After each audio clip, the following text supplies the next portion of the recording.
Seigneur, je te remercie pour le travail que tu fais en nous, le travail que tu fais avec nous et le travail que tu fais devant nous. Seigneur, merci pour Actes chapitre 20. Merci pour l'apôtre Paul qui, même lorsqu'il a peur, il trouve un moyen de continuer à servir Dieu, même dans ses craintes. Seigneur, quand il y a des situations stressantes, quelqu'un qui tombe de 3 étages puis qui meurt, il garde son calme. Et qu'on a besoin d'apprendre, Seigneur, à se confier en toi pour des situations extraordinaires qui pourraient arriver dans nos vies. Donc, Seigneur, bénis ce message au nom de Jésus. Amen. Donc, pensez à un missionnaire qui s'en va travailler dans un village, là. Ça fait 3 ans qu'il va dans ce village-là, puis il y a beaucoup de gens qui se convertissent, puis ils aiment ça, écoutez.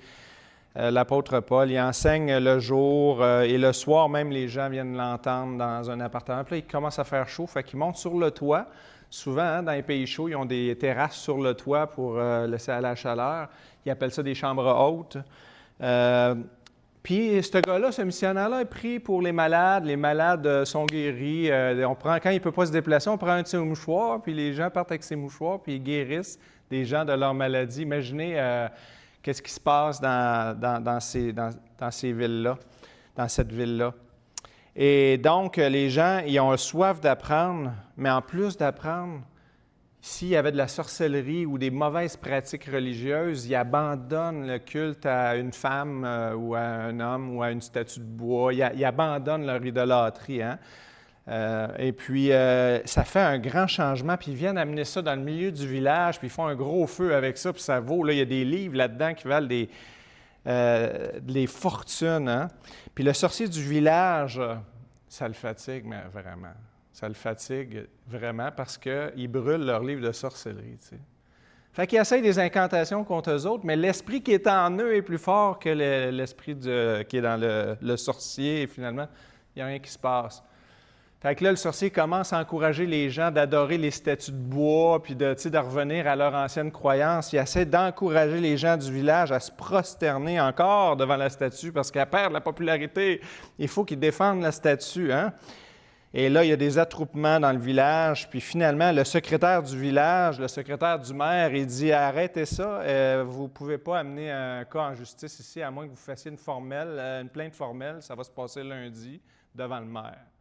Retournez tous chez vous. » Puis là, le calme revient un petit peu, puis, mais tu sais, toi, tu es le missionnaire là-bas, tu sais que la partie n'est juste que remise. Ce sorcier-là, lui, il a plus qu'un tour dans son sac, puis c'est sûr qu'à un moment donné, il va se passer quelque chose. Le sorcier ne veut pas perdre ce qu'il a au profit d'un autre, que ce soit l'Évangile, le Seigneur, l'Église, les missionnaires qui sont là dans ce village-là. Il ne veut pas perdre son influence. Et donc, il encourage ses villageois à rester fidèles aux idoles du village. Il est jaloux. Il envie aussi la popularité de ce missionnaire-là. Mais il met tout ça derrière un masque de spiritualité. Il ne faut pas quitter l'idole du village. Tu sais, il faut rester religieux. Puis... Tant qu'il aura ce cœur, le missionnaire sait que son temps est compté. Avez-vous déjà évangélisé quelqu'un? Vous y avez parlé du Seigneur, puis tout d'un coup, il a recommencé à aller dans ses pratiques religieuses, mais il est allé fermement.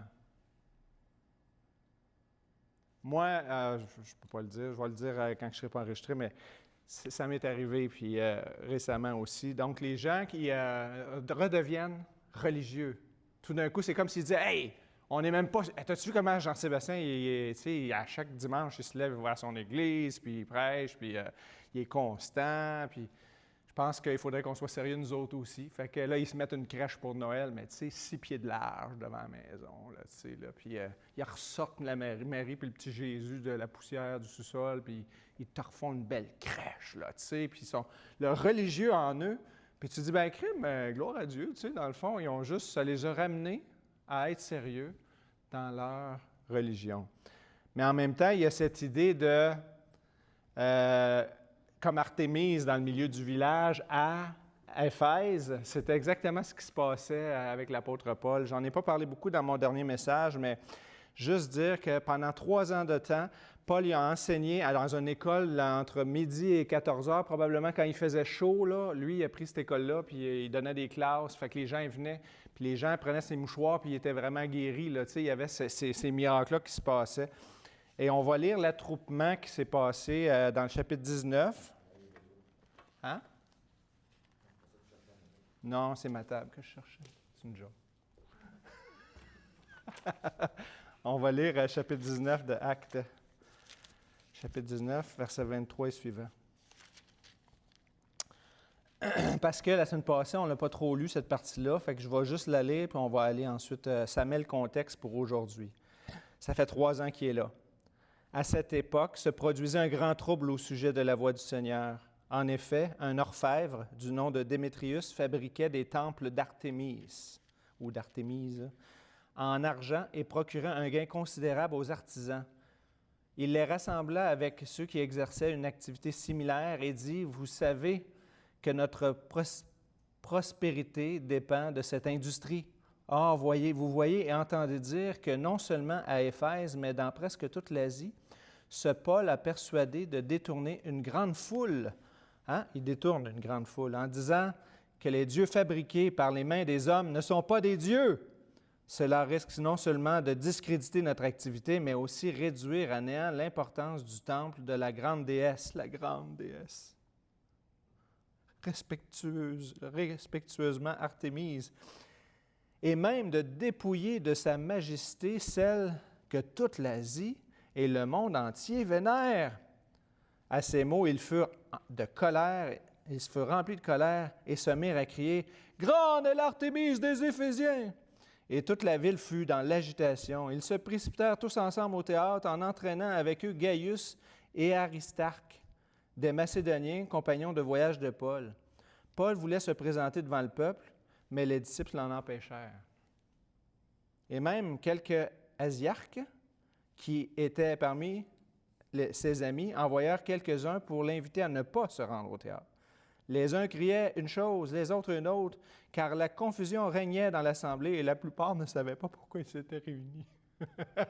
Un mouvement de foule assez comme on les dit, pourquoi qu'on est ici tout juste? C'est le bordel. Alors, il fit sortir de la foule Alexandre que les Juifs poussaient en avant, et Alexandre fit signe de la main qu'il voulait parler au peuple. Donc, c'est un Juif. Fait que lui, il n'adore pas Artémise. Hein? Mais quand ils le reconnurent qu'il était juif, tous crièrent d'une seule fois pendant près de 2 heures. « Grande est l'Artémise des Éphésiens! » 2 heures de temps. 2 heures de temps. Pourquoi? Parce que ce gars-là, c'est un juif, puis il est contre l'idolâtrie. Fait que lui aussi, il est contre Artémise. Fait que nous autres, c'est Artémise qu'on défend ici. Mais lui, le juif, il est contre Paul aussi. Pour une autre raison, lui. Cependant, le secrétaire de la ville put calmer la foule. « Éphésiens, dit-il, quelle est la personne qui ignore que la ville d'Éphèse est la gardienne du temple de la grande déesse Artémise et de sa statue tombée du ciel? C'est un fait incontestable. Vous devez vous calmer et ne rien faire avec précipitation. » Donc, ça fait 2 heures, vous me criez par la tête, « Artémise, la déesse, là. » On le sait, ça. On le sait, ça. Mais calmez-vous. Précipitez-vous pas. En effet, vous avez amené des hommes ici, alors qu'ils ne sont coupables ni de sacrilège, ni de blasphème envers votre déesse.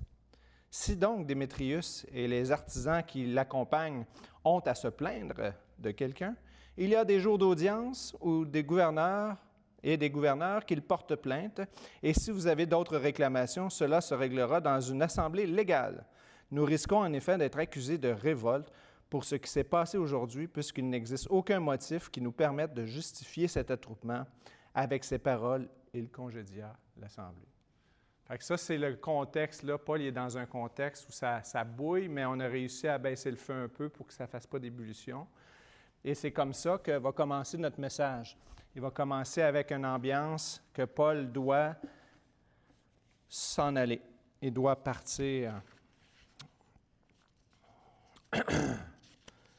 Et Paul sait que son temps est décompté, il s'apprête à quitter. Et dans le chapitre 20, au verset 23, il va dire plus tard, là, dans son voyage, il va dire « Le Saint-Esprit m'avertit entre des lieux où ce que je vais, partout où ce que je vais, il m'avertit qu'il y a des liens et des tribulations qui m'attendent. que je vais souffrir finalement. Il y a des souffrances qui m'attendent. Puis il dit au verset 24, « Pourvu que j'accomplisse la mission que le Seigneur m'a donnée. »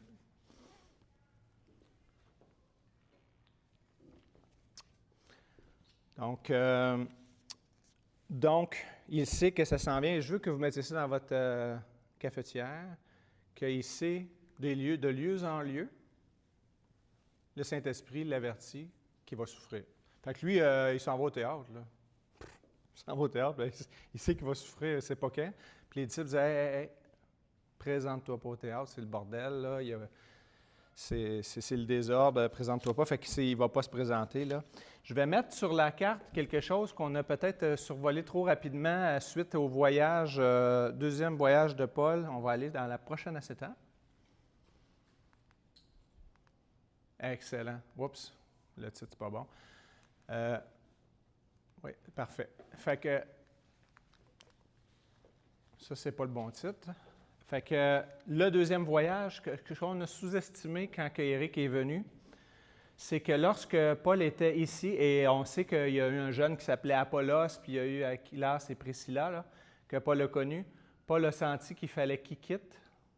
Mais il a juste été un moment à Éphèse, il s'est tout de suite en allé à la fête de la Pentecôte, il s'est fait raser pour aller accomplir des vœux, puis il est allé à Jérusalem, puis il a dit aux gens d'Éphèse qui voulaient le garder, « Je vais revenir vers vous l'année prochaine. » Donc, il y a vraiment le deuxième voyage missionnaire, c'est terminé à Antioche, quand après la fête de la Pentecôte, Paul est retourné à Antioche et a commencé, ça c'était le premier voyage. Le premier voyage, il avait été en Asie ou en Galatie, puis il était revenu. Le deuxième voyage, c'est celui que vous venez de voir, là. Il est parti d'Antioche et s'est rendu, il a repassé par les mêmes villes où il avait été dans son premier voyage, mais quand il avait fait son premier voyage, il était allé comme ça. Il s'est chicané avec Barnabas. Barnabas est parti par l'île de Chypre, puis lui, il était allé par là. Puis là, à un moment donné, le Saint-Esprit l'a empêché d'aller là, le Saint-Esprit l'a empêché d'aller là, puis il l'a poussé à aller en Europe. On se rappelle d'une femme de Philippe qui était Lydie, la marchande de pourpre. L'emprisonnement à cause qu'il y avait les magiciens qui n'étaient pas trop contents de la femme qui procurait de grands biens à ses maîtres. Et là, on a vu un voyage qui a continué. Là, oui, c'était le deuxième voyage. Fait qu'on est allé, puis c'est là que, comme je vous disais tout à l'heure, il va passer à Éphèse, il revient, tout. Ça, c'est le deuxième voyage. Et aujourd'hui, nous sommes depuis l'acte 19. Il a passé, les points en vert, ça veut juste dire qu'on assume qu'il est passé là. Mais à Éphèse, c'est là qu'il a passé les 3 années. Donc, l'événement là, avec l'orfèvre là, qui produisait des petits temples, là, puis tout ça, là, ce qu'on vient de voir, la manifestation, c'est dans la ville d'Éphèse. Et donc là, ce qu'on va voir aujourd'hui, c'est qu'on va voir qu'il va aller ici, puis il va revenir par ici. Donc, je voulais le mettre sur une carte parce que c'est quand même le 3e voyage à Éphèse. Premièrement, on va regarder le verset 1. Ah, je vais aller prendre ta table si jamais elle est disponible. Oui, s'il vous plaît. Parce que sinon, je vais prendre le gros pupitre. Non, la petite, c'est bon. Merci.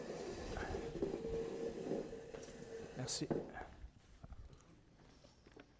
OK, le verset 1. Lorsque le tumulte eut cessé, Paul fit venir les disciples et les encouragea, puis il prit congé d'eux pour la Macédoine. Il y a l'idée dans l'original d'une embrassade qui est là. Est-ce qu'il y en a qui l'ont dans leur Bible, c'est une embrassade?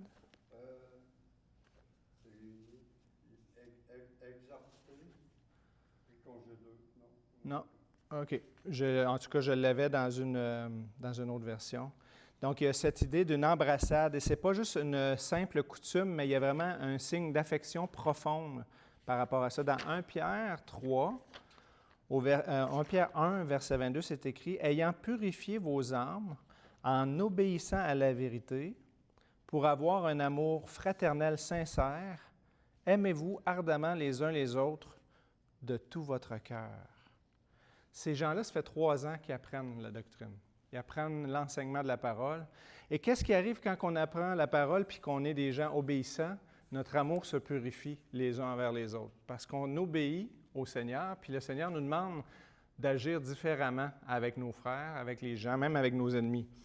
Donc, Pierre dit que si on purifie notre âme en obéissant à la vérité, on va avoir un amour sans hypocrisie, un amour sans masque, un amour qui ne fait pas à semblant. C'est pas « Ah, salut ». Non, non, c'est « Hey, merci Paul pour tu nous as enseigné pendant 3 ans. Paul qui les embrasse, qui les serre, puis qui... donc, c'est une accolade qui est sincère, sans cire.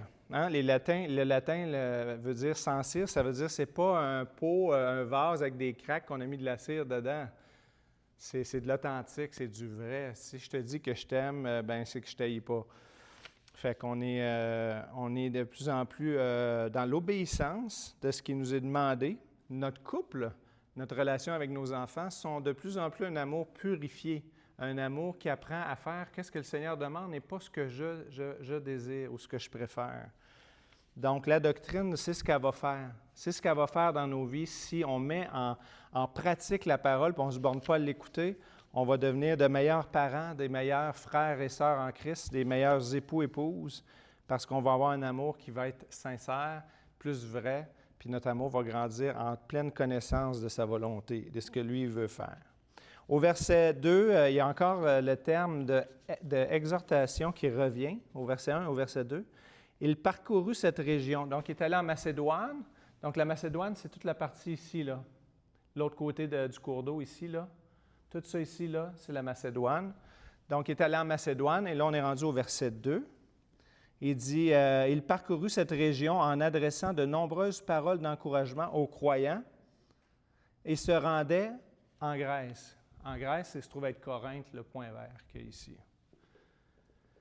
Le mot pour exhorter, c'est parakaleo et ça veut dire parler à côté. C'est comme quelqu'un qui vient dans un marathon pendant que l'autre il commence à être fatigué, puis que tu viens à côté de lui, puis tu l'encourages, ou il est dans dans son dernier sprint, là, puis tu parles à son cœur, tu l'encourages.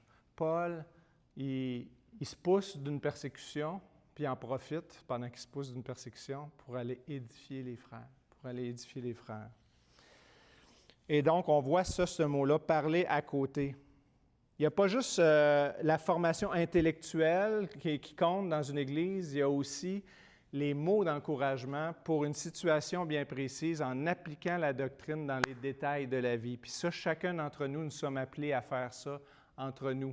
S'encourager, s'exhorter mutuellement, puis se donner des paroles qui donnent le goût d'aller plus loin, le goût de persévérer.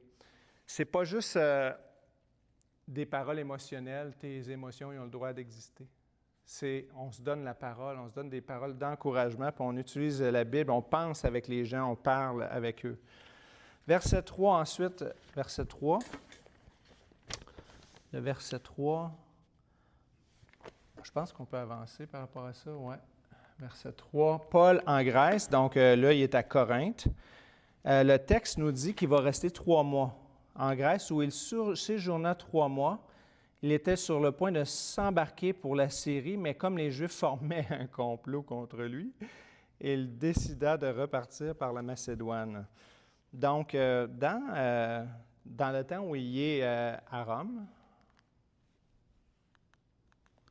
donc là où il y a le petit point rouge, pas à Rome, à Corinthe, je m'excuse, il va rester 3 mois à cet endroit-là. Et il va écrire l'Épître aux Romains à cet endroit-là. Puis les Romains, on n'a jamais vu dans ses voyages qu'il est allé à Rome. En fait, il n'est pas allé. Puis il leur dit, j'ai été souvent empêché d'y aller parce qu'il s'était fait un honneur d'aller annoncer où ce que Christ n'avait pas été annoncé. Puis il se trouve qu'à Rome, il y avait des chrétiens, il y avait une bonne communauté de chrétiens là. Fait qu'il a plus profité des places où il n'y avait pas eu d'église, il n'y avait pas eu de témoignage. Il commençait à neuf dans une synagogue. Paul aimait aller là où Christ n'avait pas été prêché encore. Il y a quelques évidences qui montrent que Paul, lorsqu'il était à Corinthe, il a formé le désir d'aller à Rome parce qu'on le voit dans les énoncés suivants. Gaius et Phébé. Gaius était un membre de l'Église de Corinthe, donc là où il est présentement. Et il dit, Paul, lorsqu'il finit sa lettre aux Romains, il dit, en passant, mon hôte, celui chez qui je demeure, Gaius, il vous fait dire salut. En Romains 16, verset 23. Et Paul recommande Phébé comme servante de l'église de Chancrée. Chancrée, c'est juste ici. Chancrée ou Cancheré. Donc, c'est juste à côté de Corinthe. Donc, Paul, il dit, il y a une femme qui vient d'ici, qui s'en va chez vous. Puis recevez-la parce que je la connais, on sert ensemble. Fait qu'il la recommande comme une servante de l'Église, puis elle devrait être, il encourage l'Église de Rome à la recevoir. Donc, ça montre que c'est de là qu'il écrivait. Et là, Paul parle aussi aux Romains, il dit qu'il est en train de faire une offrande, puis son troisième voyage missionnaire, je ne sais pas si vous vous rappelez des prophètes qui étaient montés de Jérusalem, puis ils sont allés dire à Antioche qu'il y avait une grande famine, puis une grande pauvreté à Jérusalem. Je ne sais pas si vous vous en souvenez. Si vous ne vous en souvenez pas, ce n'est pas grave. Mais Paul, il faisait une offrande pour les pauvres de Jérusalem et il parcourait l'Asie et les églises qu'il avait déjà implantées. Il repassait les voir.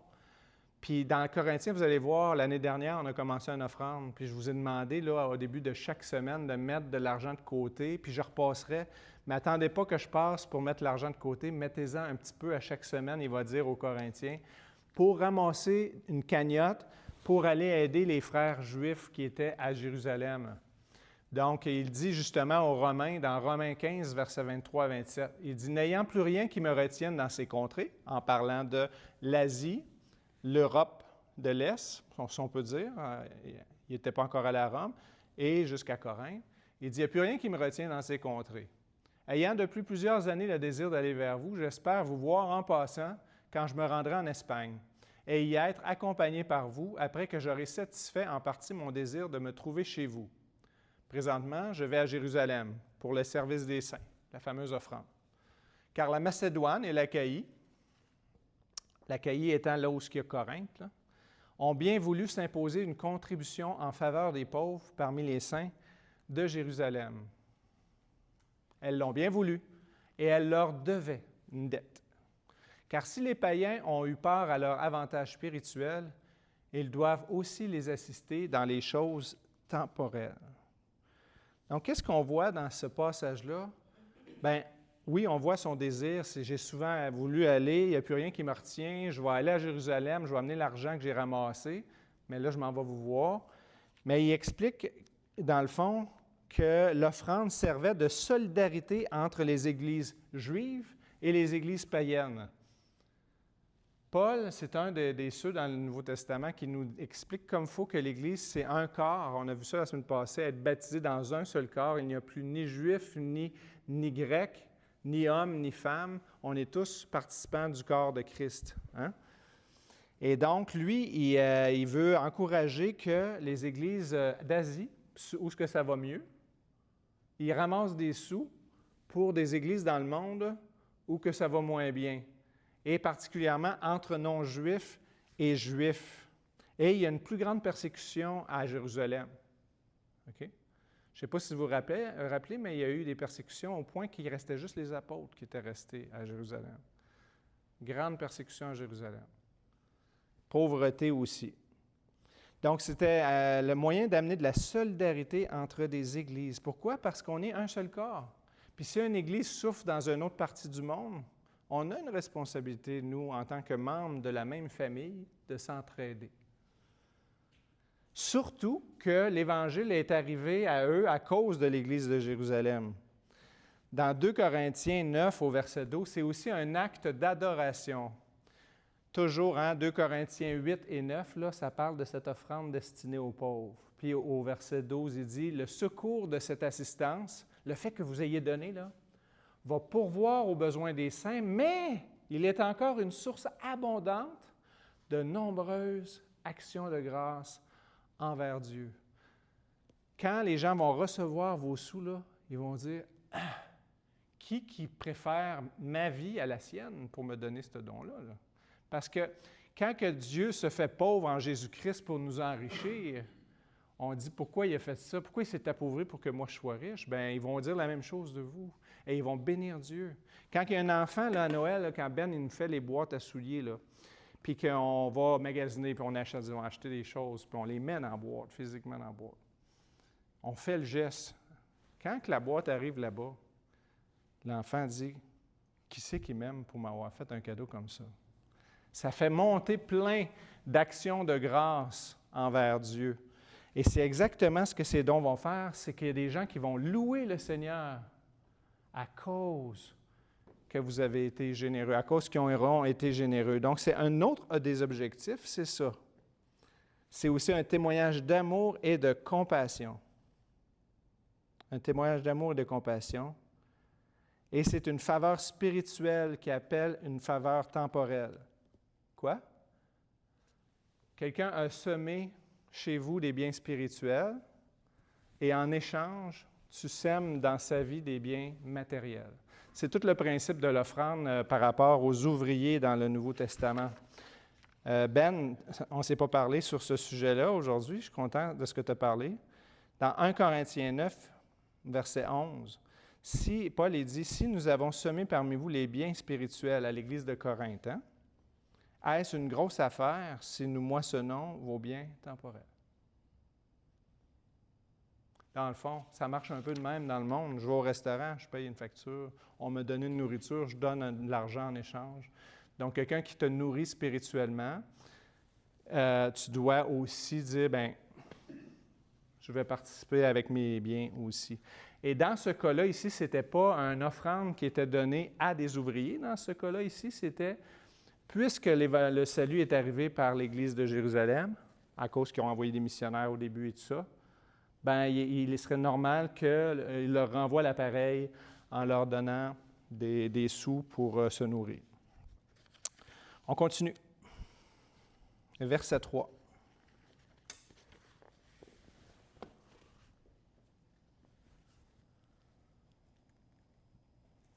Il séjourna 3 mois, il était sur le point de s'embarquer pour la Syrie, et comme les Juifs formaient un complot contre lui, il décida de repartir pour la Macédoine. Qu'est-ce qu'on voit ici?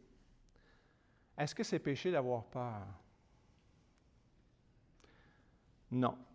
La peur nous fait, on va en parler tout à l'heure, mais elle nous fait réaliser notre fragilité et notre besoin d'avoir Dieu. Puis le problème, quand on a peur, qu'est-ce qu'on fait? « J'ai entendu ta voix et j'ai eu peur », disait Adam dans le Jardin d'Éden. « J'ai entendu ta voix et j'ai eu peur. » Les gens, quand ils ont peur, s'ils ne se réfugient pas en Dieu, dans leur fragilité, ils vont fuir le plan de Dieu. Ils vont aller ailleurs que ce que Dieu les appelle parce qu'ils ont peur de se lancer. Mais Paul, qu'est-ce qu'il fait? Il change son itinéraire, puis il dit, « Ah, si je passe par le fleuve, ils vont me pincer. Je vais retourner édifier mes frères. » Fait qu'il retourne en Macédoine, il repasse par Philippe, et il va refaire exactement le trajet qu'ils viennent de faire il y a quelques mois. Donc, on parle de 3 mois. Il repasse là, puis il dit, « Je vais aller édifier tous mes frères en passant. » Donc, la peur révèle notre fragilité et notre besoin de Dieu, et on n'a pas à fuir Dieu là-dedans. C'est ça, je l'ai ici. Donc, ce n'est pas un péché d'être effrayé. Le péché, c'est de se sauver de Dieu dans la peur et de fuir. Quand on a peur, il faut se poser la question de quoi j'ai peur. Puis la deuxième question qu'il faut qu'on pose, c'est qu'est-ce que Dieu veut que je fasse dans cette situation-là où j'ai peur? Et c'est là que souvent on manque à chercher Dieu dans nos peurs et puis on se protège dans nos peurs puis on ne fait pas l'obéissance que Dieu nous demande. Paul, lui, va ajuster son itinéraire, ne fuira pas sa mission, mais il va agir avec prudence. Oui, Dieu lui montre de ville en ville qu'il s'en va puis que ça va écouter le total, mais il ne se pitche pas dedans la gueule du loup quand même. Il va le faire juste quand il va être persuadé, par exemple, qu'il faut qu'il l'amène, cette fameuse offrande-là. Mais en amenant cette offrande-là à Jérusalem, c'est pas mal ça qui va décider de son futur après ça. Une autre chose qui est importante que je veux parler aujourd'hui, c'est travailler en équipe. Travailler en équipe, travailler en corps. L'Église, c'est un corps, c'est pas l'affaire d'un homme qui est impliqué dans plein de choses. C'est l'affaire d'un groupe de personnes qui se joignent puis qui disent « Hey, je veux me joindre. » On va lire les versets 4 à 6. 4 à 6. Il avait pour l'accompagner jusqu'en Syrie, et vous allez pouvoir regarder à l'écran au fur et à mesure que je vais lire les noms. Il avait pour l'accompagner jusqu'en Asie Sopater de Bérée. Voyez-vous les petits cercles apparaître à l'écran? Fils de Pyrrhus. Aristarque et Secundus de Thessalonique. Voyez-vous encore les petits cercles qui s'ajoutent? Gaius de Derbe. Est-ce que vous voyez encore un petit cercle s'ajouter? Timothée, lui, ça fait longtemps qu'il fait partie de la gang, fait qu'on ne dit pas d'où il vient, mais il vient de Icône. Puis Gaius, on sait qu'il vient, on sait, il habitait chez eux. Gaius de Derbe. Et Timothée, ainsi que Tychique et Trophime, originaires d'Asie. Voyez-vous tous les petits cercles rouges qui ont apparu là, pendant que je lisais? Ah, intéressant. Paul, c'est comme du velcro. Il amène du monde avec lui en mission. Puis en plus, il ramasse du cash dans toutes ces églises-là. Fait que c'est pas vrai que Paul va se promener avec le cash de plein de monde, puis il ne sera pas redevable. Donc, il y a des principes importants. Le premier, Paul ne voyageait pas seul. On ne devrait pas être seul quand on fait la mission, quand on sert le Seigneur. Tu sais. C'est exceptionnel quand quelqu'un part seul parce qu'on a besoin d'être, encouragé. Deux, quand il y en a un qui est faible, l'autre, il le relève. Puis on a l'adversité, on a le malin qui vient contre nous. Fait que de faire les choses 2 par 2 ou 3 en équipe, ça fait que Satan va prendre moins avantage sur la solitude d'un ouvrier. Il s'entourait de collègues de confiance et chacun représentait une église locale. C'était à la fois pratique et symbolique, va dire John Stott. Les noms qui sont listés là rappellent que la mission de Paul n'est pas celle d'un héros solitaire, mais d'une équipe ou d'un corps. Donc, l'œuvre de l'Église, c'est un corps, ce n'est pas l'histoire d'un homme héros. Monsieur Darrell Buck dit que c'est une question de responsabilité, de transparence et de leadership partagé. Hein? Donc, c'est ça l'histoire de l'Église, c'est le fait qu'on travaille ensemble, chacun à son poste, chacun à son rôle. Ensuite, on est rendu au verset 4 à 6. 4 à 6. Il avait pour l'accompagner jusqu'en Asie, je l'ai lu. Ensuite, verset 5, ceux-ci prirent les devants et nous attendirent à Troas. De notre côté, après la fête des pains sans levain, nous avons embarqué à Philippe et jusqu'au bout de 5 jours, nous les avons rejoints à Troas où nous avons passé 7 jours. Ça, c'est vraiment intéressant. Donc, ils sont probablement ici parce qu'il dit qu'il a édifié, il est retourné à Thessalonique, mais à partir de là, il y a une équipe qui est montée ici.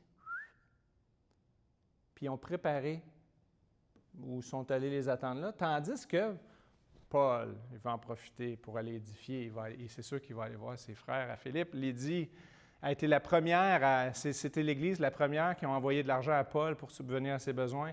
Lui, il fabriquait des tentes, puis il disait, moi, j'ai travaillé avec mes mains pour ne pas vous être à charge. Il a dit ça aux Corinthiens.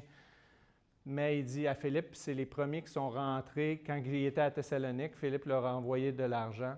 Fait qu'il va les édifier, retourne là, puis 5 jours plus tard, il arrive à Troas pour rejoindre ceux qui avaient été préparés, les personnes là, dans cette ville-là.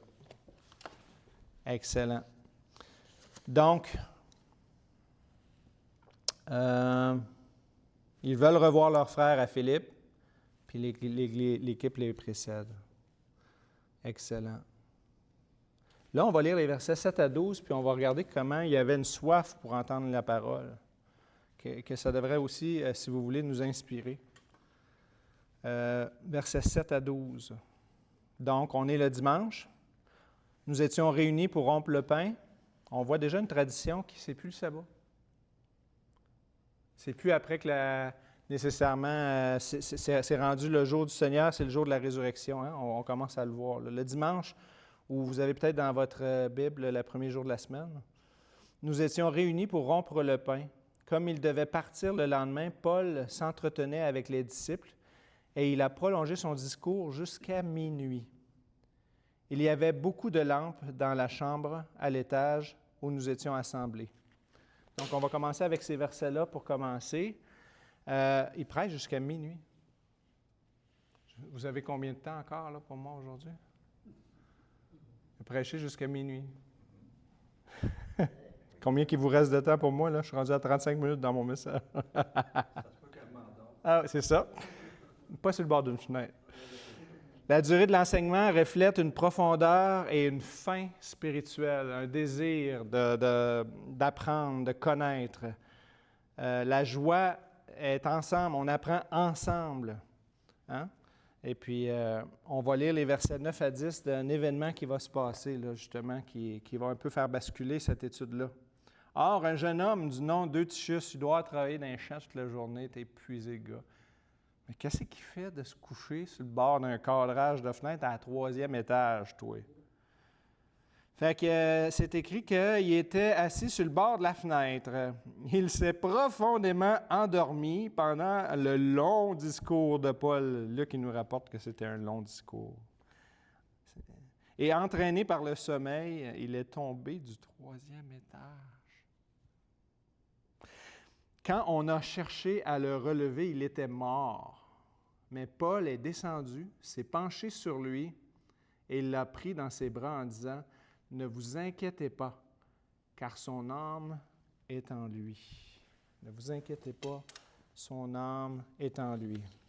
Ça vous arrive-tu des fois que quand que vous êtes stressé, votre stress se jette en colère ou en accusation ou en... Vous déplacez votre stress sur d'autres. Ça vous arrive-tu de faire ça? Moi, ça m'arrive. Moi, je me rappelle des événements. Mon ami, le poêle, la pizza part en feu dans le poêle, puis là, je veux dire, les pompiers arrivent, mon téléphone n'a pas sonné, puis il y a des interactions avec des membres de ma famille qui ne sont pas comme ils devraient être, ou ma fille qui s'étouffe sur un bonbon, là, tu sais, puis moi, je pensais perdre ma fille cette journée-là, j'ai sacré tout le monde dehors cette soirée-là, puis c'est comme, moi, là, ma fille était morte, ta sœur est vivante, sacré votre camp. C'est comme, je ne prendrais pas de la chicane ici, moi, là, tu sais. Là, on commençait à s'accuser, c'est qui avait fait la bonne intervention pour lui enlever le bonbon dans la gorge. Il y en a un qui essayait d'y rentrer le doigt, l'autre qui voulait y mettre de l'eau chaude. Moi, j'étais à genoux, je faisais rien. Fait que j'étais probablement le pire dans ce scénario-là. Mais de voir dans une situation stressante, comme une mort possible, ou un homme qui tombe du 3e étage, que le stress pourrait être au plafond, moi, je n'ai pas de misère à imaginer. Qu'est-ce qu'il faisait là sur le bord? Pourquoi personne ne l'a empêché? C'est quoi qui arrive? Pourquoi? Puis là, commençait à s'accuser l'un et l'autre. Qu'est-ce que Paul fait? Une parole douce calme la colère. Il va dire, calmez-vous, soyez en paix, son esprit est encore en lui. Bon, je ne suis pas sûr qu'on a tous ce pouvoir-là de ramener des gens à la vie, mais on a tous le pouvoir, dans une situation stressante, parce qu'on a le Saint-Esprit, d'amener une parole douce qui calme la colère. Hein? Puis ça, je me parle à moi-même. Le désespoir c'est une voix silencieuse qui dit « Dieu n'est pas ici et il ne sera pas au rendez-vous. Nous sommes laissés à nous-mêmes. » Le désespoir, c'est « Nous sommes laissés à nous-mêmes et Dieu ne viendra pas dans cette situation. » Hein? Et donc, cette situation-là est facile à susciter du désarroi et du désespoir, et comme j'ai dit tout à l'heure, de la colère et des accusations. Comment se fait qu'il a tombé? Pourquoi on ne l'a pas empêché? Etc., etc. Mais l'espérance, qu'est-ce qu'elle fait? C'est une voix qui dit, même dans le désespoir, que Dieu va racheter la situation. On va voir qu'est-ce que Dieu va faire. Je ne sais pas pourquoi c'est arrivé, mais on ne peut rien changer, il est mort. Mais peut-être qu'on peut changer de quoi. Il y a encore des résurrections, c'est arrivé, il y a des missionnaires qui ont vécu des résurrections, c'est plutôt rare. La parole de Paul annonce que Dieu va faire quelque chose. Proverbe 15:1, une réponse douce calme la fureur, mais une parole dure excite la colère. Les paroles douces nous permettent de calmement ramener notre pensée sous le contrôle du Seigneur, puis de retrouver notre calme, puis de se confier en Dieu. Les émotions que je parle ce matin, autant que c'est la peur que Paul se fasse attraper, puis qu'il change sa direction, la peur, c'est des indicateurs qui nous montrent si on se pousse de Dieu ou si on se couvre de Dieu. Hein? Et l'espoir dans une situation désespérante Ça permet de calmement se confier en Dieu, puis de dire, c'est pas que je nie ma situation. Oui, il y a des gens qu'on connaît qui vont mourir d'ici quelques semaines. Et ces gens-là, ils ont un sourire, puis leur état faiblit. Ils ne sortent pas du lit des fois, faibles, difficulté à se lever. Puis ça va aller de pire en pire. Puis c'est assumé. Et il y a un sourire quand même. Pourtant, c'est un désarroi. Mais le désarroi, c'est seulement quand que Dieu ne sera pas au rendez-vous. Si la personne dit « Au réveil, je verrai ton visage ». Au réveil, je verrai ton visage. Ça change tout. L'espoir, c'est cette petite voix qui n'est pas du déni, qui dit « Tu vois-tu dans quoi est-ce qu'on est? Qu'est-ce que Dieu va faire pour nous sortir de cette histoire-là? » Puis la personne qui dit « Moi, je vais voir son visage au réveil. » Hein? C'est vraiment beau. La bonté de Dieu n'est pas toujours évidente, mais elle est toujours présente. Parfois, elle reste un mystère. On ne sait pas pourquoi c'est bon, qu'est-ce qui arrive. Mais la bonté de Dieu, elle est toujours présente, puis elle est des fois un mystère. Elle n'ajoute pas de la confusion, mais de la profondeur. Et il y a déjà, moi, ma prière pour notre sœur qui va partir bientôt, c'est une des 4 choses que je demande au Seigneur, c'est qu'elle ait un témoignage jusqu'à la fin. Un témoignage. Puis pas fake, là. Pas « Ah, je suis chrétien, hein? Je suis chrétien, je n'ai pas le droit d'avoir peur, moi, de la mort. » Non, je vais voir son visage à mon réveil. Je vais voir mon Jésus que ça fait longtemps que j'attends. Je marche sur des pierres brûlantes, j'ai mal aux pieds, je suis un peu épuisé de tout ça. Je sais que ma fin arrive prochainement. La bonté de Dieu nous amène à aller plus en profondeur. Même si elle n'est pas évidente, elle est toujours présente. Ne pas mélanger la confusion avec la profondeur. Si j'ai le temps, vous lirez 2 Corinthiens chapitre 1, quand Paul était à Lystre, ici, là. Il s'est fait lapider et il était mort. Il était mort. Il a eu une expérience de mort imminente, puis il raconte comment il a vu le Seigneur. Il ne sait pas si c'est dans son corps ou hors de son corps, il raconte. Fait que vous pourrez lire ça, puis il va dire « Nous avons vécu cela pour que nous soyons consolés. Et qu'ayant été consolés, nous puissions aussi consoler ceux qui passent par toutes sortes d'afflictions. » Quand on est sûr de la bonté de Dieu, qu'est-ce qui arrive? Non seulement on dit « je vais être consolé », mais je vais consoler d'autres après. Tu as 2 choses. Tu te plies en boule, tu te liches tes plaies, puis tu te plains de toi-même. Ou tu trouves la bonté de Dieu, puis tu en aides d'autres après avoir été aidé. C'est ça que Dieu veut qu'on fasse. C'est pour ça que Paul, il y avait des complots sur sa vie tout le temps, puis il allait édifier les frères. Il y avait des complots sur sa vie, il allait édifier les frères. On voulait l'éliminer, il a dit « Non, toi, tu restes, tu ne vas pas au milieu du village, là, c'est la confusion, là, on a besoin de toi, là, tu ne vas pas là, là. » Mais il allait édifier les frères, il changeait de ville, il allait édifier les frères. Il avait une parole, il marchait à côté des gens qui étaient fatigués, découragés, puis il leur ramenait des paroles d'encouragement. Il dit « Nous sommes abattus et nous édifions », Paul va dire aux Corinthiens. En conclusion, on va lire les versets 13 à 17. Puis ça va nous mettre sur une relance pour le prochain message qui est vraiment un message vraiment important, celui de la semaine prochaine. Quant à nous, verset 13, nous avons pris le devant pour embarquer sur un bateau à la destination d'Assos. Assos. Je pense que je vais mettre une carte toute fraîche. On va revenir en arrière, puis je vais essayer de trouver une carte quand il n'y a pas trop de guirlandes après. Tiens. Assos ici, Troas, Assos. Verset 13. Nous devions nous y rendre, nous devions y reprendre Paul conformément à ses instructions car il voulait faire la route à pied. Ah, on lit ça, on passe vite. C'est 20 km, là. C'est 12 000. Il a fait 12 000 à pied. Là. C'est une journée de marche pour lui, dans la nature comme ça. Lorsqu'il nous a rejoints à Assos, nous l'avons pris à bord et nous sommes allés à Mytilène. De là, continuant par la mer, nous sommes arrivés le lendemain en face de Chios. Le jour suivant, nous sommes passés par Samos et le jour d'après, nous sommes arrivés à Milet. On va lire les deux prochains passages on va les reprendre au prochain message. Paul avait décidé de passer au large d'Éphèse sans s'y arrêter afin de ne pas perdre de temps en Asie. Il se dépêchait en effet pour être, si possible, le jour de la Pentecôte à Jérusalem. Cependant, de Milet, il avait envoyé chercher à Éphèse les anciens de l'Église. Donc, il arrive à Milet ici, puis il dit, allez me chercher les gens qui sont à Éphèse, les anciens de chaque Église, puis amenez-moi là ici parce que moi, je veux aller à Jérusalem pour la fête de la Pâque parce qu'il veut évangéliser. Encore une fois, il veut gagner des âmes le plus qu'il peut. En même temps, il va amener l'offrande là, qu'on parlait. Je termine avec cette marche de 12 000 ou d'environ 20 kilomètres. Et on a dit, Paul était avec les disciples, il les exhortait. Il est allé en Macédoine, il est allé édifier les disciples en Macédoine. Il y avait des compagnons de mission, Paul et ses compagnons, Paul et la communauté de Troas, Paul et Eutyche qui s'est penché sur le jeune puis qui le ramenait à la vie. J'aimerais terminer avec Paul était avec Paul. Paul était avec Paul.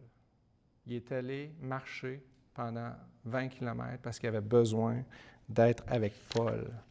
Et on a besoin d'être avec soi-même, c'est-à-dire réfléchir. Il avait besoin de se retrouver seul, finalement. Bon, on pourrait être spirituel et dire qu'il avait besoin d'être avec Dieu, mais je pense qu'il avait aussi besoin de revisiter tout ce qui vient de se passer, là. Puis c'est drôle, hein? Tout de suite après un miracle, tu n'entends plus rien qui se passe à Troas. C'est comme s'il disait, moi, je ne prends pas la gloire de ce qui vient de se passer ici. Je m'en vais te donner la gloire, moi, je sais pas, moi, je suis juste un spectateur de ce qui vient. Peut-être qu'il était bouleversé de voir que ce jeune-là, qui a tombé 3 étages, il a été ramené à la vie, ça l'a complètement bouleversé.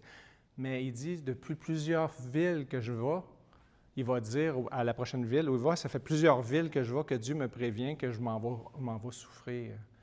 Fait que ça se peut qu'il ait besoin de préparer sa rencontre avec les anciens d'Éphèse, puis tous les pasteurs qui vont venir le voir, parce que là, il doit les prévenir qu'il va y avoir des loups qui vont rentrer dans le troupeau, puis ils vont essayer de ravager les églises. Fait qu'il il a besoin juste de réfléchir comme il faut, comment il va se préparer avec ça. Et chacun d'entre nous, on a besoin souvent de prendre des temps avec nous-mêmes, bien sûr avec le Seigneur, mais se retrouver seul, c'est-à-dire sans communion ou communication avec les autres, pour aller marcher dans la nature, pour aller décanter un petit peu, soit des choses qu'on vient de vivre, soit les choses aussi qu'on va faire, les projets qu'on a, etc., les remettre devant le Seigneur, réfléchir un peu à nos vies. Et on peut se poser des questions comme, y a-t-il un endroit où mon amour a besoin d'être purifié? Moi, quand je suis stressé, je tombe sur la tomate de ma femme, exemple. Seigneur, y a-t-il quelque chose qu'il veut me dire par rapport à ça? Hein? Y a-t-il quelque chose que Dieu veut purifier en moi? Parce que ça dit que, ayant purifié vos âmes en obéissant à la parole, vous allez avoir un amour plus sincère. Est-ce que Paul cherchait les détours? À chaque fois qu'il y avait des détours, il trouvait une manière d'aller édifier des frères. Y a-t-il une lettre, un email? Y a-t-il un téléphone? Y a-t-il quelqu'un que tu peux aller voir pour l'encourager? Tu sais qu'il vit quelque chose de difficile. Même si toi, tu souffres, tu peux quand même édifier quelqu'un. Hein? Et donc, est-ce que toi, tu as une Macédoine ou une place passée par Philippe pour aller voir quelqu'un, pour encourager? Laisse pas ça aux autres. Laisse pas ça au pasteur, à l'évangéliste. Tu es un membre du corps de Christ. Toi, tu es la seule qui peut toucher ta voisine ou ton voisin ou ton beau-fils, ta fille, tes petits-enfants. Y a-t-il des gens que tu peux rentrer en contact avec eux, les encourager? Y a-t-il un endroit où tu as peur? Ça, c'est... Tu te sens insuffisant pour cette chose-là. Tu sens que tu es insuffisant. Tu as peur et ça te paralyse peut-être. Et peut-être que ça ne t'amène pas à faire les gestes que Dieu voudrait que tu fasses en dépendant de lui. Donc, fuir n'est pas fuir la volonté de Dieu. Parfois, c'est faire des détours, mais pas de la volonté de Dieu. Donc, y a-t-il des choses que, même si tu as peur, tu pourrais être confiant en Dieu puis commencer à faire des pas? Est-ce que tu pourrais t'ajouter comme voyageur dans une équipe de missionnaires? Est-ce que tu veux aller manger un repas avec la communauté de ton village? Est-ce que tu es libre le mercredi pour aller manger Est-ce que à Saint-Michel, y a-t-il des places où ce que vous avez des repas communautaires, des choses que vous pouvez aller vous joindre à la communauté pour juste être un ami pour la communauté? Puis là, à un moment donné, vous allez faire des connexions, puis vous allez pouvoir parler du Seigneur. Est-ce que vous êtes disponible pour aller en prison ou dans des maisons de transition les mardis ou les jeudis? Êtes-vous disponible pour aller visiter quelqu'un qui est en fin de vie, qui va mourir bientôt? Est-ce que vous êtes disponible pour participer à un groupe de deuil? Quelqu'un qui va... Moi, je vous fais juste vous dire des choses qui sont là, mais il y en a d'autres que c'est vous que vous avez ces dons-là. Hein, pour dire, je ne sais pas, moi j'ai un talent, puis je pourrais le mettre au service d'une communauté, etc. Donc, mais se joindre à une équipe de pas juste faire les choses séparées. Si vous voyez quelqu'un tout seul, posez-vous la question, est-ce que je pourrais l'accompagner là-dedans? OK? Comme les voyages de Paul, Paul s'entourait d'une équipe. Est-ce qu'il y a des voix de désespoir dans votre tête que vous dites, Dieu n'est pas ici, il ne viendra pas. Dans cette situation-là, Dieu ne viendra pas. Ou encore, il y a cette voix d'espoir qui, contre toute espérance, vous dites, non, Dieu va faire quelque chose. Une marche de 20 km pour aller réfléchir avec Dieu. Le silence, après ça, prends ton crayon et écris. Le Seigneur va te parler au travers les douleurs que tu vis, mais aussi l'espoir et ce qui jaillit dans ton cœur. Et je finis avec ce verset de Asaph dans Psaume 73, verset 28, à propos de la bonté de Dieu. À propos de la bonté de Dieu. Il est bon, ce passage-là. Hein? Tout le psaume est bon, dit Ben. Verset 26, par rapport à la bonté de Dieu. On a dit tantôt que la bonté de Dieu n'est pas évidente, mais elle est toujours présente. Il n'y a pas de la confusion, il y a de la profondeur. Ça veut dire qu'en surface, tu ne comprends pas sa bonté. Mais quand tu plonges à l'intérieur, tu vois sa bonté. Mon corps et mon cœur peuvent s'épuiser. Dieu sera toujours le rocher de mon cœur et ma bonne part. Oui, ceux qui s'éloignent de toi vont à leur perte. Verset 28, pour moi, mon bonheur, c'est de m'approcher de Dieu. Je place mon refuge en toi, Seigneur, afin de raconter tout ce que tu fais. Peut-être tu as besoin de prendre une marche, puis de penser à sa bonté, parce que ce n'est pas évident, mais c'est toujours présent. Et comme on a vu dans l'histoire aujourd'hui, même s'il y a des complots qui s'arrangent, même si quelqu'un tombe en bas d'un édifice, Dieu trouve une manière de transformer les choses tragiques, mauvaises de nos vies, en quelque chose de profond qui nous permet de découvrir sa bonté. Donc, la semaine prochaine, on va regarder un petit peu comment Paul, il se dépêche parce qu'il veut aller là, mais c'est tellement important la rencontre qu'il va avoir ici pour le futur de l'Église à Milet. Ça va être les versets 18 et suivants, si jamais vous voulez les lire d'avance. Finir avec un oui. Ah, il y a des versets 11 et 12 qui n'ont pas été lus. Vas-y, tu peux me les lire. Il est trop quand même. Vas-y, lis-les.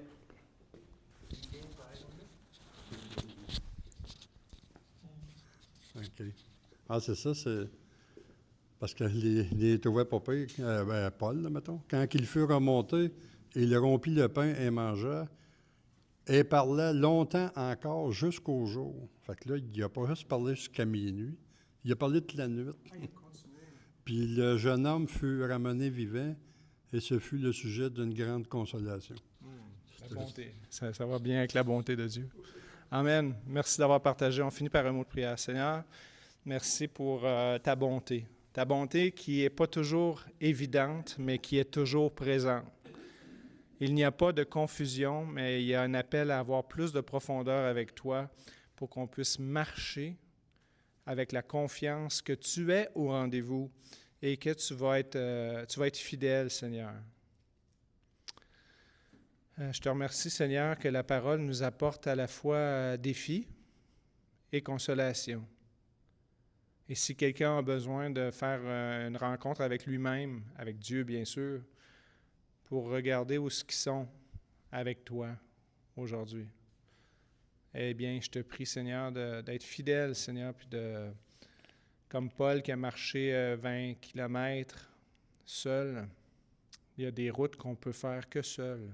On ne peut pas la faire accompagner. Et Seigneur, tu es fidèle pour nous rencontrer sur ce chemin-là, nous préparer sur ce chemin-là, nous apaiser aussi pour les choses difficiles que nous avons vécues sur ce chemin-là. Il y a une différence entre se sentir seul et apprivoiser la solitude. Aide-nous à s'emmerder. Aide-nous à ne pas être toujours distrait devant une nouvelle émission, un nouveau post sur les médias sociaux, un nouveau vidéo sur YouTube. Aide-nous comme un moteur de génératrice, à être idle. Pas consommer, juste à être assis, regarder la nature, puis donner du repos à notre cerveau, puis à se poser des vraies questions, en fait.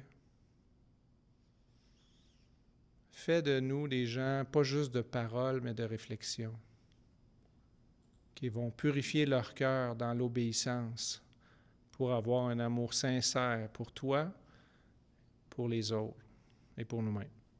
Au nom de Jésus. Amen.